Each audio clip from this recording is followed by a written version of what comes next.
नमस्कार किसान भाइयों, अरहर की उन्नत सफल और वैज्ञानिक खेती में आपका स्वागत है। आज के वीडियो में आपको अरहर यानी तुअल की A to Z खेती की जानकारी शेयर करने वाले, जैसे कि अनुकूल समय, खेत की तैयारी किस प्रकार करनी चाहिए, साथ ही अरहर की खेती में किस प्रकार की मिट्टी, जलवायु, क्लाइमेट, वातावरण की ज़रूरत पड़ती है।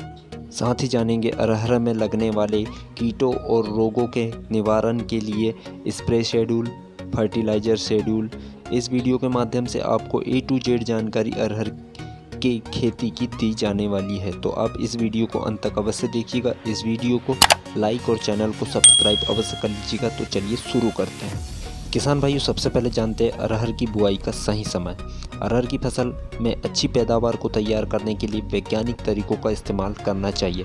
अरहर की बुआई को अगेती व सिंचाई वाले इलाकों में 15 जून तक व देर से पकने वाली किस्मों को जुलाई माह तक करना चाहिए। सरल भाषा में कहे तो 270 दिन अधिक में तैयार होने वाली फसल जुलाई महीने में लगा देना चाहिए। अब जानते हैं अरहर की खेत की तैयारी। अरहर की अच्छी फसल के लिए खेत को अच्छे से तैयार कर लेना चाहिए। सबसे पहले खेत को अच्छे से जुतवा दे, इसके बाद कल्टीवेटर से 2 या 3 बार जुताई कर दे। इसके बाद खेत को कुछ समय के लिए ऐसे ही छोड़ दे, जिससे खेत की मिट्टी में मौजूद कीड़े धूप में नष्ट हो जाएंगे। इसके बाद प्राकृतिक गोबर की खाद को खेत में डालकर जुताई कर अच्छे से मिला दे। इससे खेत में गोबर की खाद अच्छी तरह मिल जाएगी। इसके बाद पाटा लगाकर एक बार फिर से अच्छे खेत को जुतवा दे। इस प्रकार आपका खेत फसल लगाने के लिए तैयार हो जाएगा। अब जानते हैं अरहर की उन्नत किस्में। जैसा कि जून महीने में बारिश के बाद अरहर की बुआई शुरू हो जाती है, लेकिन कई बार सही बीज न होने से कई तरह की बीमारियां लग जाती है। ऐसे में किसान भाई अरहर की उन्नत किस्मों को अपनाकर अरहर की फसल को बीमारियों से बचा सकते हैं।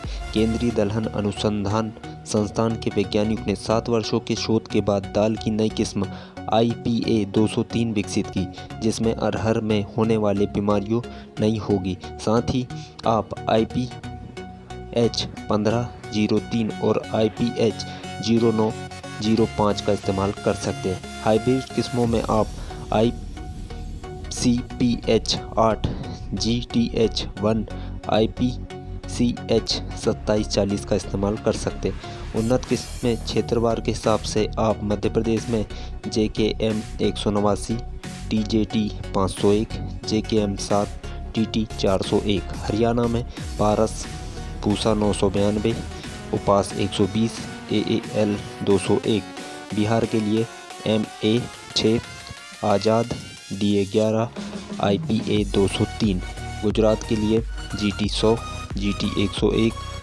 बारस, राजस्थान के लिए उपास 120, PA 291, पूसा 992, आशा, महाराष्ट्र के लिए BDM 711, पिपूला BDN 708, वैशाली PPMR 175 जैसी उन्नत किस्मों का इस्तेमाल कर सकते हैं। जानते हैं अनुकूल मिट्टी के बारे में। तो हल्की दोमट अथवा मध्यम भारी प्रचुर स्फूर वाली भूमि जिसमें समुचित पानी निकासी हो। साथ ही अरहर की फसल के लिए समुचित जल निकासी वाली मध्य से भारी काली भूमि जिसका pH मान 7 से 8.5 का हो उत्तम एवं अरहर बोने के लिए उपयुक्त है। जानते हैं बोनी का तरीका।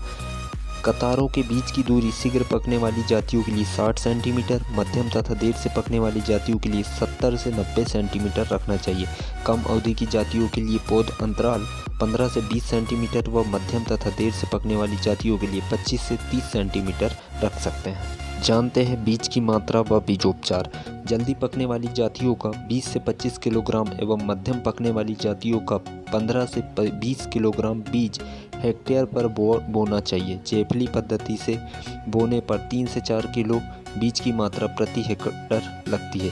बोनी के पूर्व फफूंदनाशक दवा 2 ग्राम थायरम, 1 ग्राम कार्बेंडाजिम या बीटावैक्स 2 ग्राम, 5 ग्राम ट्राइकोडर्मा प्रति किलो बीज के हिसाब से उपचारित करें। उपचारित बीज को राइजोबियम कल्चर 10 ग्राम प्रति किलोग्राम बीज के हिसाब से उपचारित कर ही लगावे।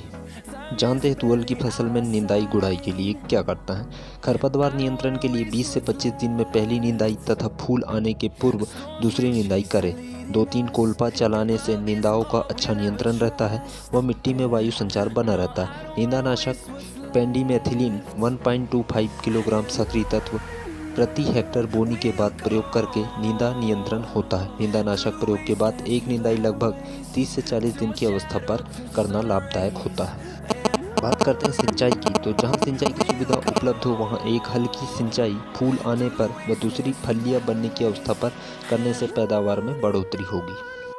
जानते हैं अब बीमारियां एवं उनके नियंत्रण के बारे में। तो तुअल की फसल में मुख्य रोग जैसे कि उकटा रोग, यह फ्यूजेरियन नामक कवक से फैलता है। रोग के लक्षण साधारणतः फसल में फूल लगने की अवस्था पर दिखाई पड़ते हैं। सितंबर से जनवरी महीनों के बीच में यह रोग देखा जा सकता है। पौधा पीला होकर सूख जाता है, इससे जड़ें सड़कर गहरे रंग की हो जाती है। छाल हटाने पर जड़ें से लेकर तने तक की ऊंचाई तक काले रंग की धारियां पड़ जाती है। इस बीमारी से बचने के लिए रोग रोधी जाती है जैसे कि JKH 189, C11, JKH 7, BMSR 853, 736, आशा आदि बोए। उन्नत जातियों को बीज उपचार करके ही बोए। गर्मी में गहरी जुताई व अरहर के साथ ज्वार की अंतर्वर्तीय फसल लेने से इस रोग का संक्रमण कम रहता है।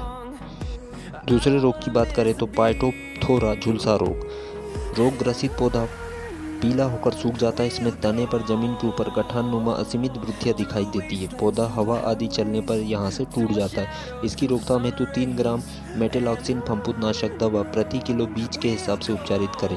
बुआई रीच पर करना चाहिए और चवला या मूंग की फसल साथ में लगाएं। रोग रोधी जाति JA4 एवं JKM 189 को बोना चाहिए। साथ ही किसान भाइयों, तुअल की फसल में फल्ली मक्खी, फल्ली छेदक, इल्ली, फल्ली उत्कुन्न, प्ल्यूमार, ब्रिस्टल आदि कीटों का भी प्रादुर्भाव देखने को मिलता है। तो इसके रोकथाम के लिए प्रति एकड़ तुअल की क्रॉप में एम्प्लीगो 100 ml और एक फफूंदनाशक जैसे कि टाटा कंपनी की ताकत 400 ग्राम 150 लीटर पानी में मिलाकर इसका स्प्रे कर दीजिए। ये रोग कंट्रोल हो जाएगी। या तो आप 15 लीटर पानी में 10 ml एम्प्लीगो और 400 ग्राम ताकत को मिलाकर स्प्रे कर सकते हैं। अब जानते हैं कटाई एवं गाही। जब पौधों की पत्तियां खिलने लगे एवं फलियां सूखने पर भूरे रंग की हो जाए तब फसल को काट लेना चाहिए। खलिहान में 8 से 10 दिन धूप में सुखाकर ट्रैक्टर या बैलों द्वारा दावन कर गाही की जा सकती है या गाहनी कर सकते हैं। बीजों को 8 से 10% नमी रहने तक सुखाकर भंडारित करना चाहिए। उन्नत उत्पादन तकनीकी अपनाकर अरहर की खेती करने से 15 से 20 कुंटल हेक्टर उपज असिंचित अवस्था में 25 से 30 कुंटल हेक्टर उपज सिंचित अवस्था में प्राप्त कर सकते हैं।